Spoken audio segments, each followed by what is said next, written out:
Alright, let's talk about Standard 16, Substandard C. Describe the impact of radio and the movies. Alright, so our elements are growth of the media, mass media culture, popular culture, due to the radio and movies. Those are the themes. So our focus is on radio and movies and how they changed American life. Let's turn to radio real quick. Radio is going to be the first form of mass communication into people's homes to communicate with the people. Politicians are going to use this to get out their message, their political message, ask for the vote. People are going to listen to different things, commercials, newscasts, even shows or programs within their living rooms. Let's look at an example of mass communication here. Millions of Americans anxiously listen to news broadcasts. One of the famous was Charles Lindbergh, pictured here, his solo flight across the Atlantic Ocean. Here's a short clip of a woman who witnessed this and listened to it on the radio. His plane, the Spirit of St. Louis.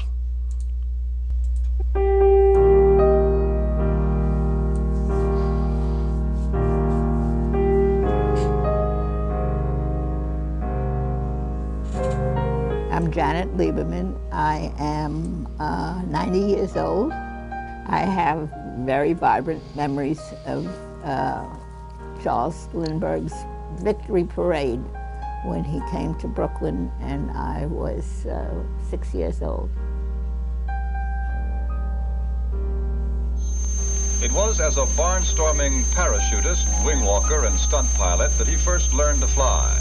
Later, he went through the Army flying schools at Brooke Field and Kelly Field and began flying the mail from St. Louis to Chicago, and to dream of flying non-stop from New York to Paris. He knew it was possible. He knew he could do it. It captured the spirit of adventure in the men in the family, and they were very consumed with the details, the fact that he ate by himself, and how do you make it from New York to Paris all by yourself, flying an airplane? And it was a great phenomena, and something that captured the American public. And at 7:52, the Spirit of St. Louis began to roll down the muddy runway. Would it get off the ground, or would it crash at the end of the runway?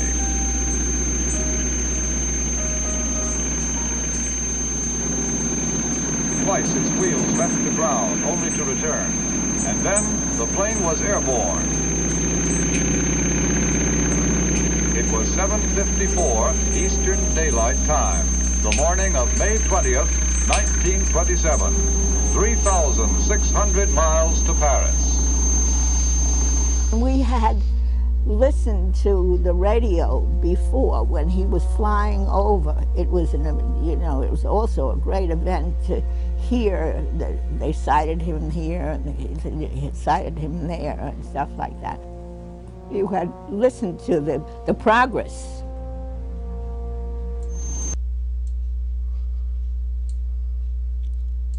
All right, she's a primary source of the broadcast over the radio. So that was the Spirit of St. Louis. Entertainment programs, singers, bands, all kind of people got on the radio, and people could hear it in their living room. One of the most famous here is Dick Tracy, his crime dramas. Well, let's listen to some of that right quick.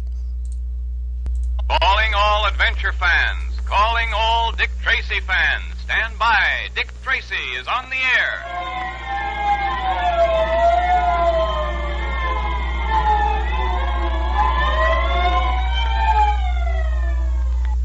When Dick Tracy closed the case involving the Baron and the substratosphere airplane plans, he paid a visit to Scotland Yard, and here the great detective found a new mystery.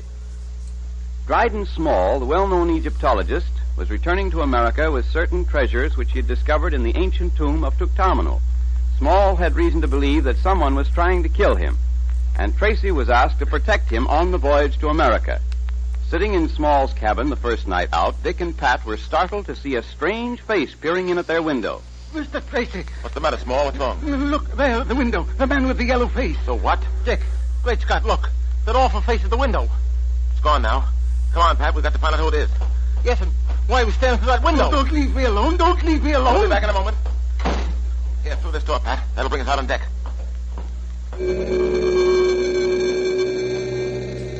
I don't see anyone. No, neither do I. We'd probably waste our time if we tried to find out who it was now. Okay, that's an example of the Dick Tracy show there on the radio. Also, 1920 presidential election we talked about before, where Eugene Debs was in prison and ran for office. The first radio broadcast of a presidential election was in 1920 by KDKA Radio. Let's listen to that. In cooperation with the Pittsburgh Post and Sun, will present the latest presidential election return. One of the first stations to broadcast regularly was KDKA in Pittsburgh. It went on the air in 1920, reporting the victory of Warren G. Harding and Calvin Coolidge over James M. Cox and a young Franklin D. Roosevelt. At the present time, Harding has collected more than 16 million votes against some 9 million for the Democrats. We'll give you the state vote in just a moment. But first, we'd like to ask you to let us know if this broadcast is reaching you. Please drop us a card, address station KDKA, Westinghouse, East Pittsburgh, Pennsylvania. President Franklin Delano Roosevelt, his fireside chats in the 30s and 40s, is going to master the radio to communicate with people and get them in support of his New Deal programs and keep them informed of those. In World War II, here's a radio broadcast fireside chat by FDR.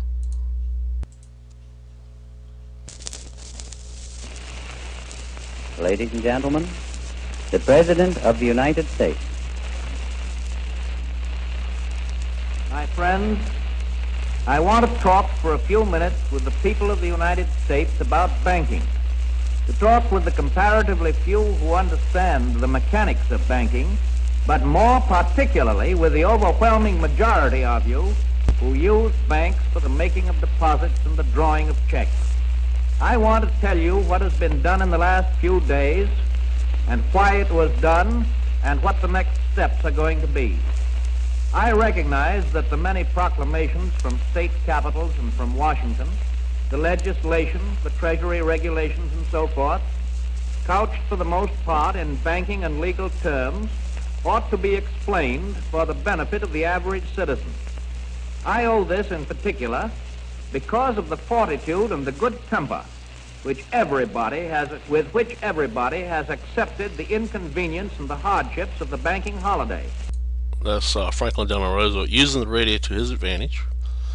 And now we turn to movies. The impact of movies is going to be great. First type of movies are going to be watched in these movie theaters.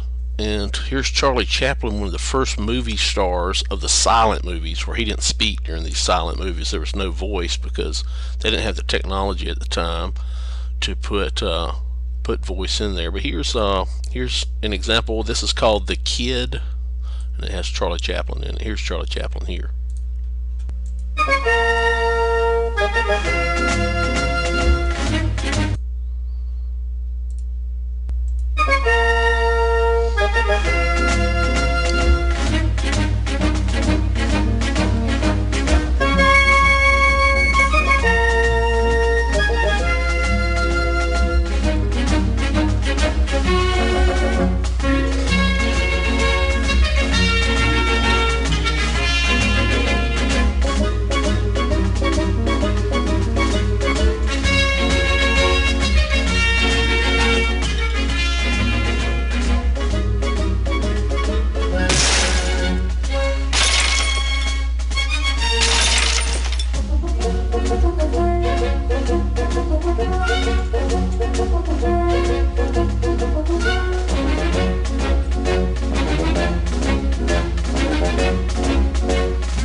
as you can see, these movies were meant to entertain. The first, what we call talkies or movies with sound, was a movie called The Jazz Singer in 1927, and the actor in it was Al Jolson here. And here's a song he played in the movie called Mammy, and it's an example of blackface or Jim Crow type of stuff. But here's this. There's a little short clip.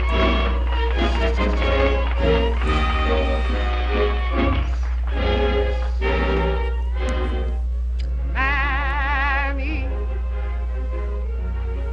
Mammy, the sun shines east, the sun shines west, but I know where the sun shines best. Mammy, Mammy, my heartstrings are tangled around Alabama. I'm a-coming. Sorry, I made you wait. I'm coming. I hope and trust I'm not late.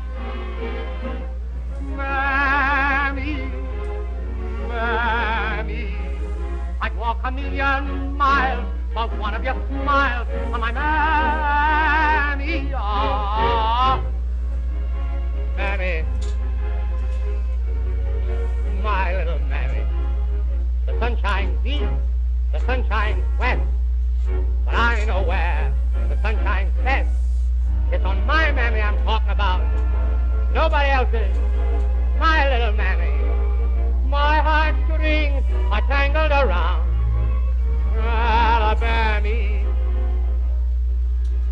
Mammy, I'm coming. I hope I didn't make you wait. Mammy, I'm coming. Oh, God, I hope I'm not late. Mammy, don't you know me? It's your little baby. I'd walk a million miles for one of your smiles on my Mammy.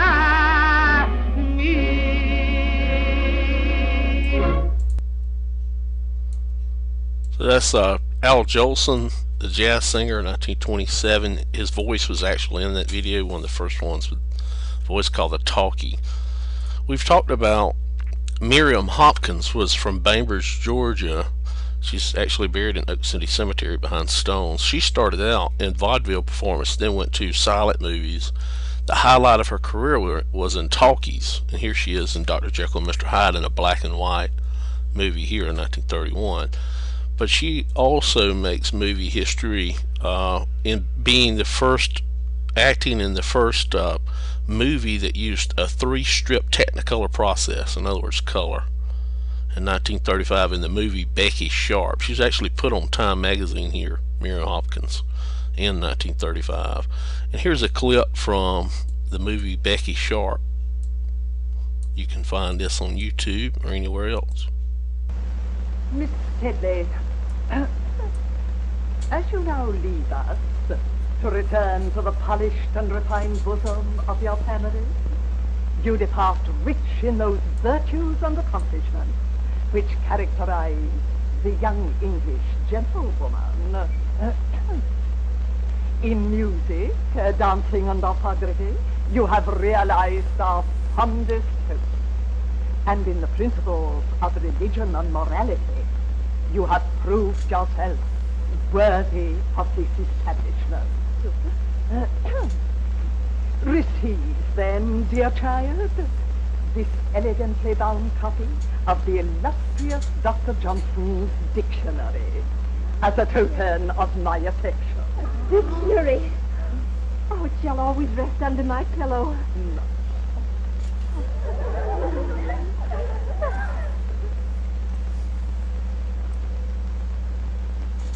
This is Miriam Hopkins here. Miss Sharp, the time has come Oui, when you oui, go... mademoiselle. Je vais vous faire mes adieux. Be good enough to respond in the English tongue. Oh, dear Miss Pinkerton, I'd quite forgotten that you can't understand French. For a moment I thought I was talking to my dear dead mother, whose language it was. But who could blame me or any of us for thinking of you as a mother? Miss Sharp, what I meant to say was, You are about to go forth into the world alone, unaided, to exist by the fruits of your labor. I hope you go with a feeling of gratitude for the gifts you have received within these walls. Oh, Mom, what other feeling is possible? Not one of hatred, certainly. Not one of wanting to leave this place. Or a feeling that you took me because I was useful. Mercy, wasn't it a joy teaching me younger girls music and French and knowing how much money I saved for you? Oh, it was. It was. Goodbye, then. Oh, this dictionary for you. Miss Pinkerton, Mr. Joseph Sedley left.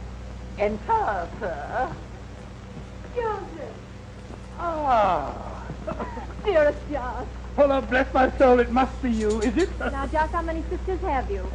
Monstrous clever you to put it that way. Monstrous clever. Welcome to Chiswick Mell, sir. Your servant. Your sister's belongings are ready. Splendid. Meredith, fetch my sister's trunk. And now let us kiss our little friends, Emmy, and be on our way. Adieu, dear friend. My Becky, to think we must part now. Yes, part. Where will you go? What's going to happen to you? Who does it matter? Thank heaven you are safely cared for. Oh, Becky, permit me, my brother Joseph. Your servant, ma'am. Who's coming to take you away, darling? The diligence. Public conveyance? Well, it'll have to do. I've no gallant brother to claim me. But my 4 horses claim you, but are waiting outside. Miss Sharp's traveling arrangements have already been made. What is your destination? Well, I have no destination. Not until I find a home, or a room, a garret, any pillar to lay my head upon. Amelia's is true, not a pillar to her name. No, it isn't true, no longer. Becky, you're coming home with me until you find suitable employment somewhere. No, I mustn't burden you. Oh, you angel. Huzzah! I shout huzzah! My man will see to your trunk presently. I feel it my duty to warn you. I can't abandon her. She has nobody. Nobody. Goodbye, Miss Pinkerton. Goodbye.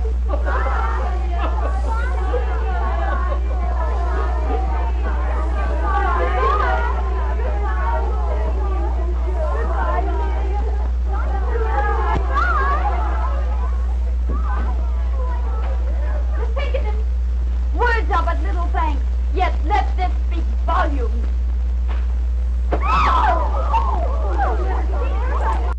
That's Miriam Hopkins and Becky Sharp, 1935. Okay. Another impact of mass communication to radio and television is mass consumption. Excuse me.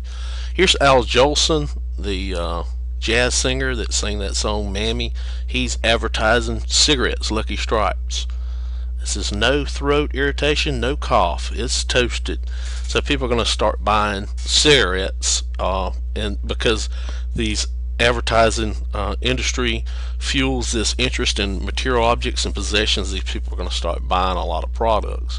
And the radio and movies are going to tap into this and try to get people's interest in their products. Coca-Cola is going to be advertised, different types of shoes and hats. All sorts of things are going to be advertised on the radio and in movies, and all those items have become part of popular culture as well. Okay, and I think we've met our burden here. I think we've described the impact of radio and the movies. If you have any questions, ask in class. Good luck on the test.